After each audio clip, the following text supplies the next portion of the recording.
Hello friends, welcome to Telepathy Mind Games, Who's Controlling Your Mind? This is a part 3 in a series of our spiritual gifts and talents. There's a part 1 and 2 and a part 4 that go with this series. And today we're going to learn a lot about telepathy. We're going to talk about the astral world, fourth density aliens, and beings that exist there. We're going to talk about our family lineage and our electrical system, our nervous system. So there's a lot to cover, so stay with me.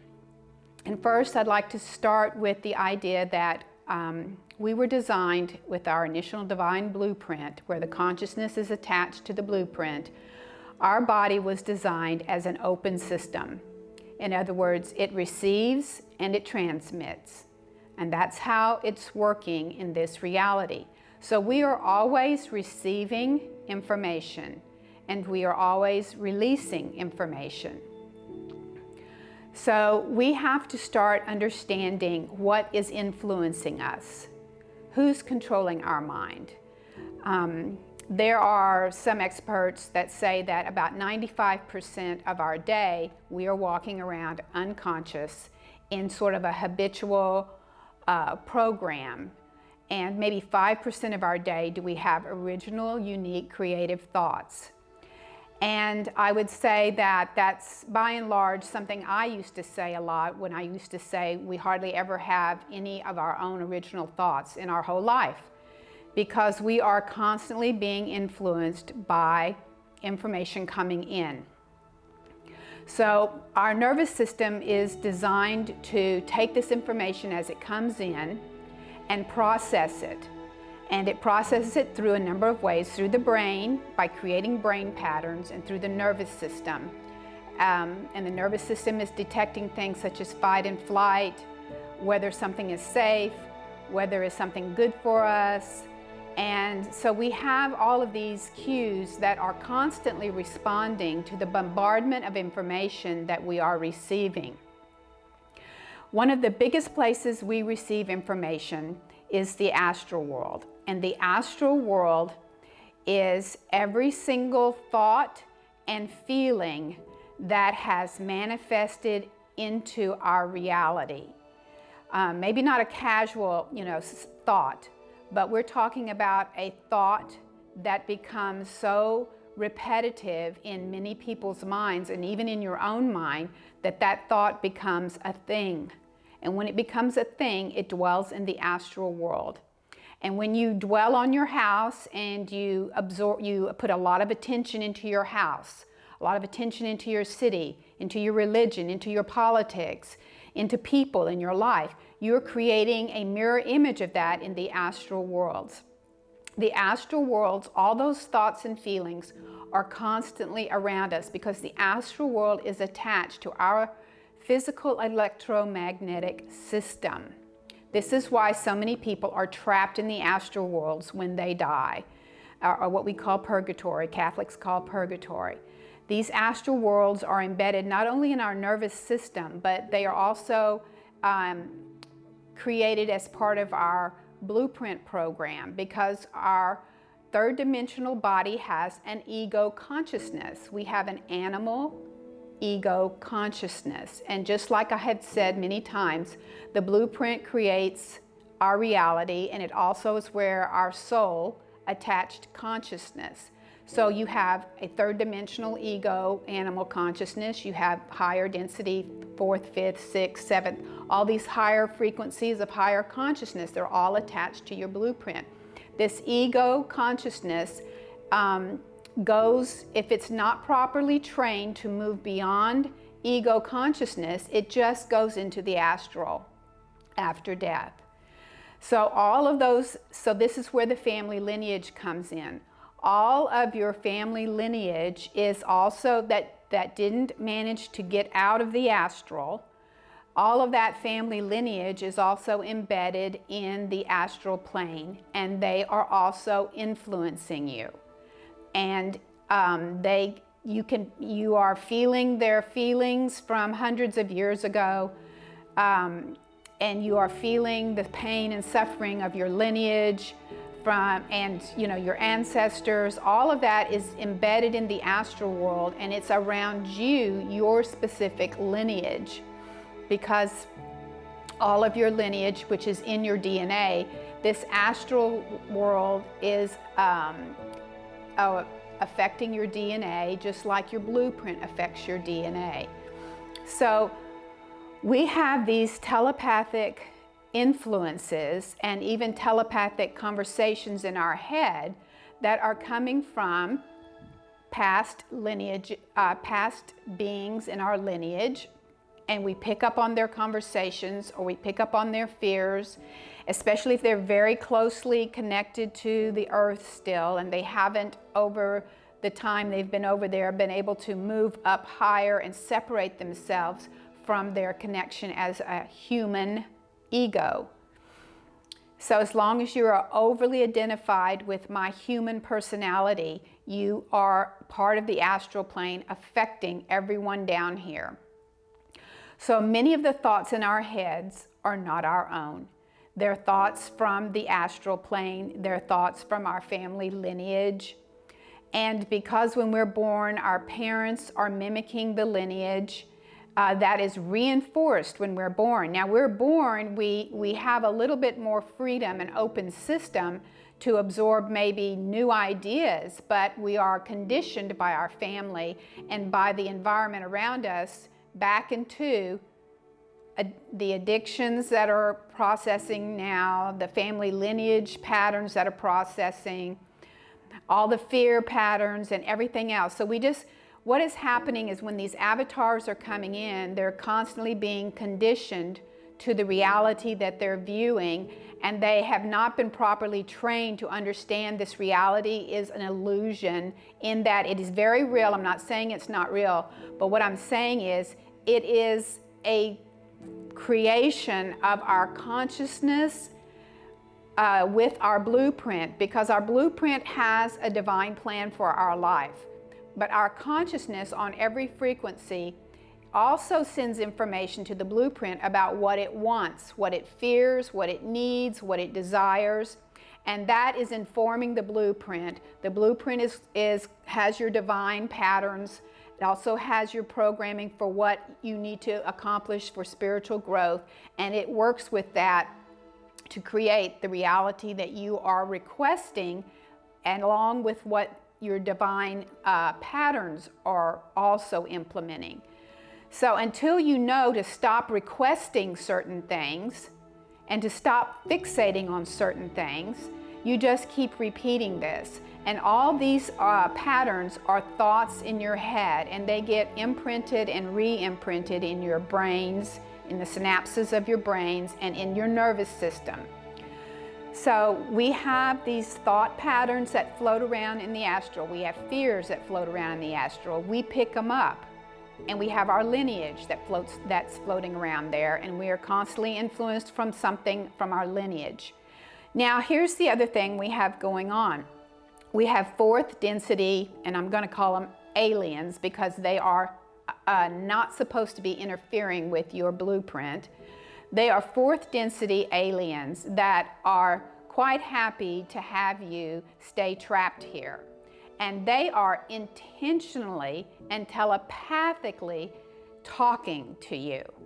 They are those critical voices in your head. Now, I'm not saying you shouldn't evaluate your behavior, but there's a way to evaluate your behavior through your divine blueprint, through premonitions and precognition, which was in video 2, through teachings that come through the divine blueprint. You learn to self-correct, but these are critical voices. Not only are they critical voices, they're also lustful voices. To lust after body parts, to lust after fame and fortune, to lust after power, to desire something desire. Desire is another big one that these fourth density beings love you to do. They want you to desire. So they may even tell you in your head, oh, you really should have that big old house on the hill. it fits you so perfectly. I mean, it is the image of all that you have ever desired. I think you ought to go get that bank loan and do whatever you can do to get that house up there on that hill, because that is you. And you hear these voices. And so you're now, you know, they're prompting you sometimes to fulfill desires that don't seem negative. I mean, they're not, you know, they're not always these big dark force voices. There are those, but these are voices that are constantly influencing you to seduction and addiction and attachment. And so they're going to tell you, oh, enjoy. And it's not that you shouldn't have a joyful life and enjoy life. But I'm saying there are ways these voices work to seduce you into just totally becoming self-obsessed with the pleasures of life. There's joy in simple things, my friends. You can just sit and look out a window at the birds in the trees and feel joyful. But there are voices that are prompting you to go to that club, to go get those nails done a new way, to go and get that dress that would make you look hot, or to go and, you know, check out that girl that you saw. And, you know, they're pushing you to get into these addictions. Why? Because they feed off of our energy, our astral energy. So they love it. One of the biggest things they love is lust and war.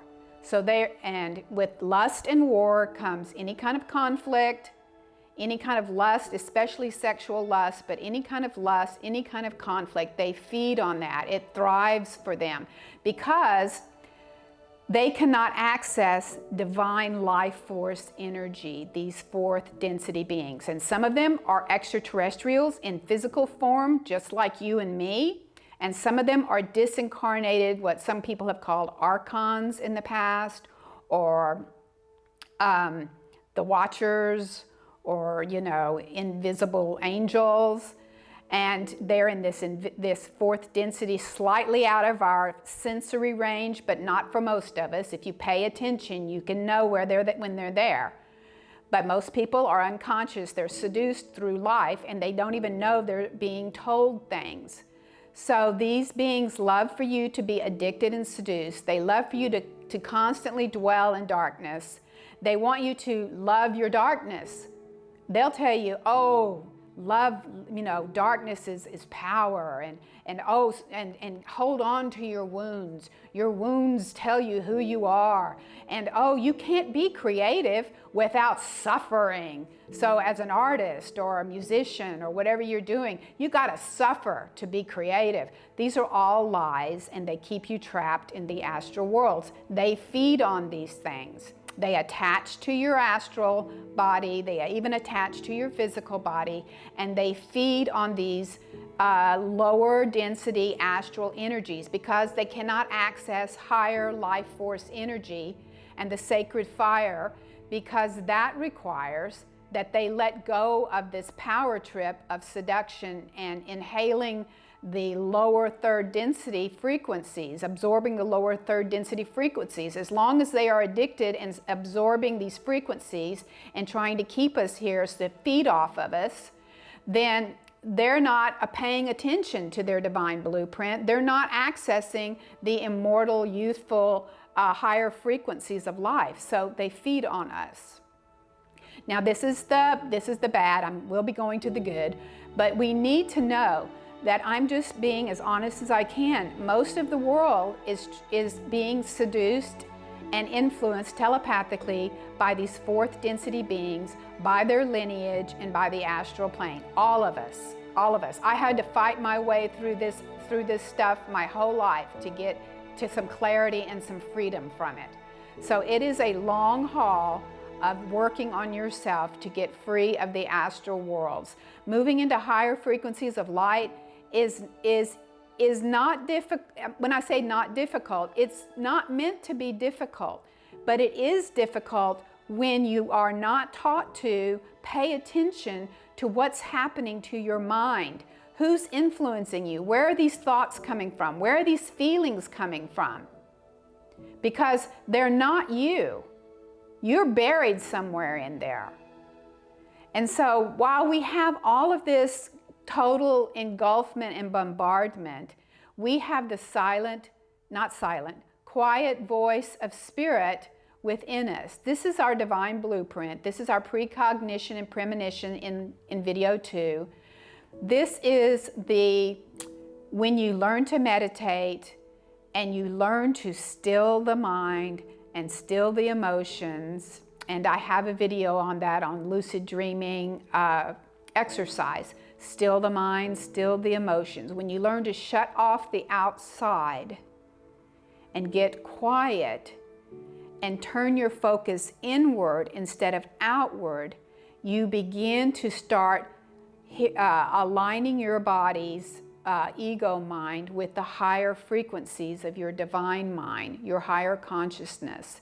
And you will begin to get messages and telepathic impulses, and sometimes a voice, sometimes a vision, through this medium also.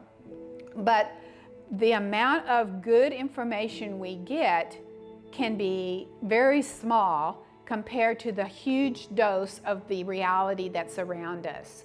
The only way that you can actually gain a foothold on these higher frequencies and what I saw, clarity of mind and clarity of purpose and clear divine guidance, is to routinely shut out the world. And even when you're meditating, you're going to get these telepathic voices in your head. And I've done I did one in my lucid dreaming tips where I talked about keep your mind like a clear sky, like you're looking out at the sky. And it's very, very clear out there. It's very spacious. There's nothing in the sky. It's a blue day. If a bird flies by or a cloud drifts by or, some sort of debris comes by in your sky, those are unwanted thoughts. Just let them pass. Those are something I've talked about in other videos. But we have to learn to shut out these kinds of noises. And when we do, we will begin to hear proper guidance. Now let's talk about your spirit guides and angels. Your spirit guides come from your soul. You don't get divine guidance generally outside of your soul complex. Remember, your soul is a container that holds avatars. It holds consciousness, and it uses the divine blueprint to create avatars where it attaches the consciousness. And your soul has millions of avatars in it, millions. Now, this is the thing about there is no reincarnation. Each avatar has its own life path and its own blueprint to follow. So inside your container, you have all these avatars, but your divine blueprint, your higher consciousness will not send guidance to you in these 4th and 5th densities. Your higher consciousness sends you guidance from 6th density and above, and that might be what you call ascended beings or your higher frequency angelic beings. These are your proper guides, and they are 6th density and above. And there are beings in your soul complex, avatars, who are at those densities, who are helping the lower densities. They are like the messiahs, the teachers, the angels, the guides, the hermits, the divine wisdom, and they are voluntarily helping these 5th and 4th and 3rd frequencies of their own soul. Just like these same avatars are helping the avatars that are stuck in the astral. The astral is not abandoned.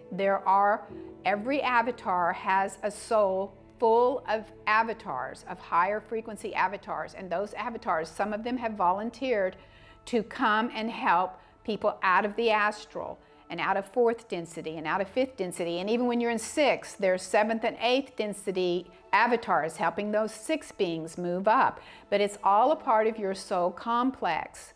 So where you want to mainly get your guidance is from within your own divine blueprint attached to your own soul. You don't really, it's okay if you get some guidance outside of your soul complex. For instance, let's use the idea of Jesus or Buddha or an archangel, somebody or other. Those beings that have been way in the past, and they usually have come in to help a specific family lineage or a specific race of people. They may not be a part of your soul complex, but they are what I would call avatars that have achieved a mythical sort of, what's the word I'm looking for? When you have a, I'll think of it in a minute, but they've created an archetype, there I am. They've created an archetype pattern that is universal. And so by talking to Jesus or talking to Buddha or to Archangel Michael, some of those avatars have such powerful energy from these higher densities like 7th and 8th and on above, that they are more archetypal energy systems that we can tap into, and they're universal. So those are some guidance systems that you can telepathically communicate with. But predominantly, it starts from within your own soul complex. So when you're asking to visit with your family on, I did this, oh gosh, decades ago. I learned a lot. I wasn't specific. When I was traveling in Astral Worlds, I asked one night, I want to meet my family. So who's my family? I don't know who my family is. I feel like I have no family on the planet. This was a while back. And so I went on the other side and I met everyone, not everyone, I'm sorry, that's an exaggeration. I met a lot of my lineage. And I went, oh, and I learned a lesson about, well, what family are you looking for? So they gave me the closest thing that I had to family, which was my lineage. And I met all these characters from my lineage. So you can also ask for your higher guides and your higher teachers from your divine lineage, from your blueprint, from your soul. And your soul will send down these higher frequency beings to start interacting with you. And they will start in your dream plane. Everything starts in the dream plane. And now their voices are not going to be the loudest. You're going to have to learn to clear out all the noise of all this density here. But if you learn to meditate, if you shut out the world, you shut out the violent movies, you shut out the violent music, you stop being seduced by pain and wounds and suffering, you stop polarizing with what politician is doing this and what religion is doing that. Who cares? Don't care about it. It has nothing to do with you. You can't help the world if you are a part of it. Because there's even that old saying, the solution is never at the source of the problem. You can't help the world if you are embedded in the world and you are mimicking those patterns. You want to help get up where the air is clear and you can breathe and see better, and then start helping. So that's my discussion today on telepathy.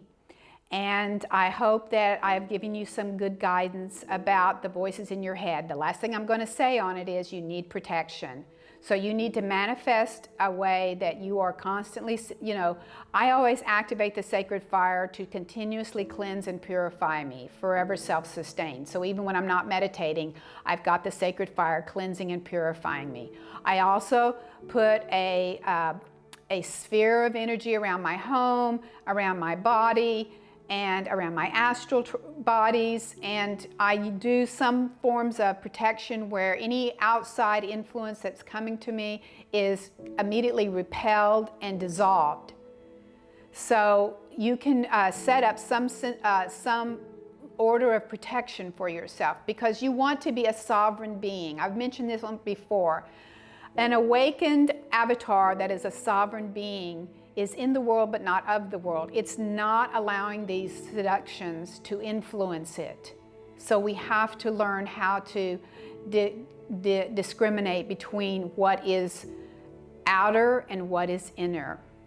So that's the discussion for today. Part 4 is coming, which is bilocation and understanding about transferring your consciousness into other bodies, into other realities. That will be in Part 4. If you have any questions or comments, please leave your comments below. And please, if you think others would like this video, please share it. I would appreciate it. Thank you very much.